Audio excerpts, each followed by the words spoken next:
Good evening. This is CTV News for Monday, May 14th. I'm Byron Scott. Thank you for joining us tonight.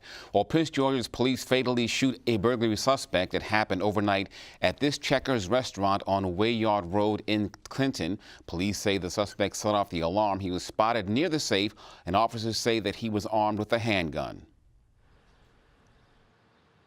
That individual was trying to break into the safe. We surrounded the store. We called numerous times, come out, surrender, and he refused. He moved back and forth in that store several times and then exited a side door. When he did that, our officer was just a couple yards away. He was armed, and the officer, perceiving a threat, fired one shot. That took effect. The individual fell. Immediately next to him, we recovered a loaded 9mm handgun, and we recovered one spent shell casing from that gun. We also recovered a screwdriver. The suspect was taken to a local hospital where he was pronounced dead. Investigators say the man, who was in his 20s, also broke into a nearby Popeyes restaurant. We now go to Denise Douglas with more. Okay, Byron, here are some of our other top stories that we've been following throughout the day. It's called Step Forward. It's a campaign to help residents become aware of mental illness and how to access treatment services. Today in Landover, Valencia Brooks Jones spoke about her son. The preteen suffers from a mental illness. She says LJ was being bullied at school, which resulted in a change in his behavior. The mom had to call police back in October of 2016 because he threatened to harm himself, she told us.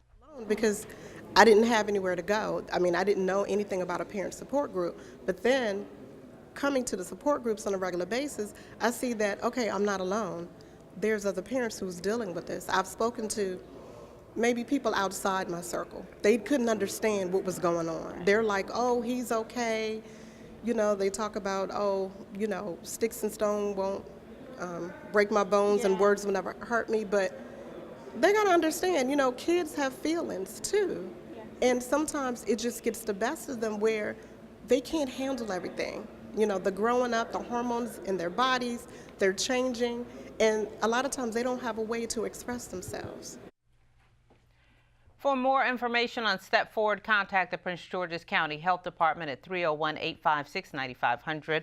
Meanwhile, Wallet Hub has released a report on the states with the biggest drug problems in 2018. Unfortunately, Maryland is ranked 20th overall and 5th in the country for drug use and addiction. The personal finance website looked at a number of factors such as arrests and overdose rates, the amount of opioid prescriptions, the share of teenagers offered, sold, or given an illegal drug on school property, and more. Washington, D.C. topped the list at #1.